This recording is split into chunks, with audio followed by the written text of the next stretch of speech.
जय गुरु जी। शुक्राना गुरु जी। सारी संगत को जय गुरु जी। संगत जी, क्या आप भी अपने बच्चों को लेकर हमेशा डरे रहते हैं? क्या आपको भी लगता है कि किसी की बुरी नज़र आपके हंसते खेलते परिवार को उजाड़ देगी? तो चलिए इसी पर एक आंटी जी का सत्संग सुनाती हूँ, जिसमें उन्होंने इस बात को बहुत अच्छे से एक्सप्लेन किया है। ये सत्संग पूरा ज़रूर सुनिएगा, आपको बहुत अच्छे आंसर्स मिलेंगे। तो चलिए आंटी जी का सत्संग सुनाती हूँ। संगत जी, हम इंसान बहुत कमज़ोर होते हैं। हम प्यार करते हैं और प्यार के साथ डर मुफ्त में चला आता है। जब हम अपने बच्चों को हंसते खेलते देखते हैं तो दिल के किसी कोने में एक डर बैठ जाता है, कहीं किसी की नज़र ना लग जाए। और इसी डर के मारे हम नींबू मिर्ची, काले धागे और ना जाने कितने वहमों के अंधेरे में भटकने लगते हैं। संगत जी, मेरा नाम रितु है और मैं गुरु जी के परिवार का हिस्सा बहुत पहले से बनी हूँ। लेकिन इंसान होने के नाते मेरा मन अक्सर डोल जाता था। मुझे एक प्यारा सा बेटा हुआ। मैंने उसका नाम सोनू रखा था। सोनू बहुत ही चुलबुला और हंसमुख था। जब भी कोई मेहमान घर आते और सोनू की तारीफ करते कि रितु, सोनू कितना प्यारा है, कितना स्वस्थ है, तो मेरा दिल बैठ जाता था। मेहमान के जाते ही मैं तुरंत सोनू की नज़र उतारने लगती थी। कभी मिर्चों से, कभी नींबू से, तो कभी काले धागे बांधती थी। धीरे धीरे यह सुरक्षा नहीं, एक ऑब्सेशन बन गया था। संगत जी, मुझे हर चीज़ में बुरी नज़र दिखने लगी। अगर सोनू को हल्का सा बुखार भी हो जाता तो मैं डॉक्टर के पास जाने से पहले उसकी नज़र उतारती थी। मुझे लगता था कि नींबू और मिर्ची मेरे बच्चे की रक्षा कर रहे हैं। संगत जी, जब डर विश्वास से बड़ा हो जाता है तो इंसान वहमों का गुलाम बन जाता है। मैं भूल गई थी कि नींबू मिर्ची नहीं, बल्कि साक्षात गुरुजी मेरे सोनू की रक्षा कर रहे हैं। मेरे घर में हर कोने में काला धागा था, हर दरवाजे पर नींबू लटका हुआ था। घर का माहौल आध्यात्मिक होने की बजाय डर से भर गया था। फिर एक दिन सोनू अचानक बहुत बीमार पड़ गया। ना तो वो कुछ खा रहा था, बस रोता ही जा रहा था। डॉक्टर्स ने बहुत दवाइयाँ दी, लेकिन कोई असर भी नहीं हुआ। संगत जी, मैं पागल सी हो गई थी। मैं दिन में 10 बार उसकी नज़र उतारती थी। तांत्रिकों के पास जाने की सोचने लगती थी, लेकिन मैं पूरी तरह से वहमों में पड़ चुकी थी। रात को जब सोनू बिस्तर पर तड़प रहा था, मैं गुरुजी के स्वरूप के सामने बैठकर अरदास लगा रही थी। गुरुजी, मैंने सब कुछ कर लिया, नींबू लटका लिए, धागे बांध लिए, सोनू को काला टीका भी लगा लिया, फिर भी ये नज़र क्यों नहीं उतर रही? आप मेरे बच्चे को बचा लीजिए। मेरा विश्वास डगमगा रहा था।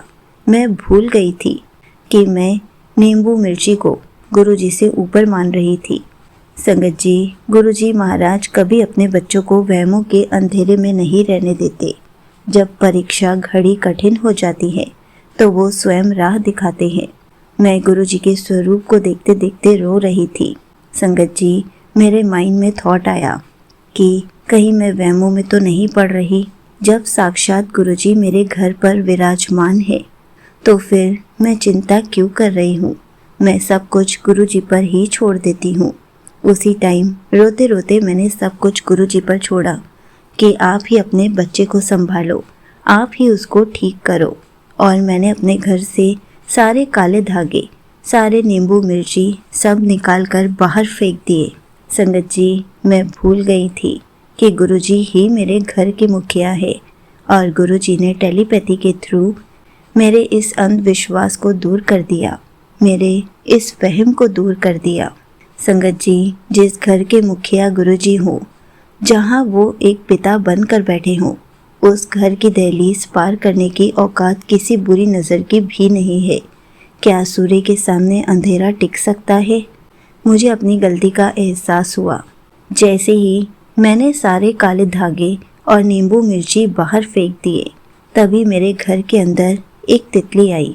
पहले वो गुरुजी के स्वरूप पर बैठी, उसके बाद वो सोनू के पास जाकर चारों तरफ घूमकर बाहर चली गई। संगत जी, सोनू का कमरा फूलों की खुशबू से महक रहा था। फिर मैंने गुरुजी के आगे जल प्रसाद रखकर सोनू को गुरुजी का जल प्रसाद पिलाया और गुरुजी का चंदन तिलक लगाना शुरू कर दिया। धीरे धीरे मेरे सोनू की हालत ठीक हो रही थी। संगत जी, गुरुजी ने मेरे बेटे को ठीक कर दिया और मुझे समझ आ गया कि कभी भी ऐसे किसी को नज़र नहीं लगती है। ये तो हमारे वहम होते हैं। अगर हम गुरुजी का जल प्रसाद पिएंगे, चंदन तिलक लगाएंगे, तो कोई भी ताकत हमें छू भी नहीं सकती। हमें इन बेकार के वहमों में नहीं पड़ना चाहिए, क्योंकि ये हमारे घर को नर्क बना देते हैं। हमें बस इतना विश्वास रखना है कि जब गुरुजी हमारे घर पर साक्षात विराजमान है, तो हमारे घर पर कोई भी बुरी ताकत हमारा बाल भी बांका नहीं कर सकती। हमें तो बस अपनी सारी टेंशन्स गुरुजी को सौंप देनी है, किसी भी वहमों में नहीं पड़ना है। गुरुजी से अपना कनेक्शन स्ट्रॉन्ग करना है, ताकि हमारा कनेक्शन दिन बर दिन उनके साथ स्ट्रॉन्ग हो सके। यहीं पर आंटी जी का सत्संग समाप्त होता है। संगत जी, हम ही इन वहमों में पड़ते हैं और गुरुजी तो हमें इन वहमों से भी बाहर निकालते हैं।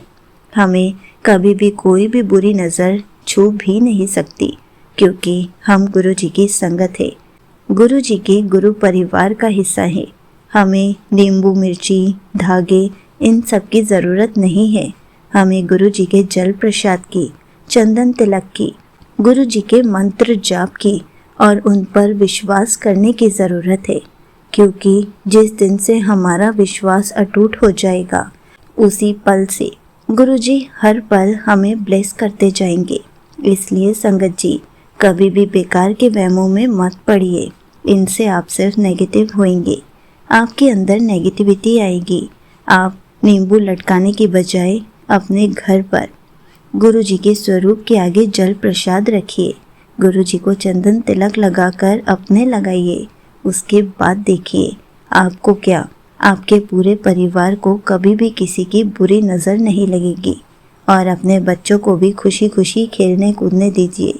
बिना बात पे इफ बट मत कीजिए, वहम मत कीजिए, क्योंकि बच्चे हंसते खेलते ही अच्छे लगते हैं।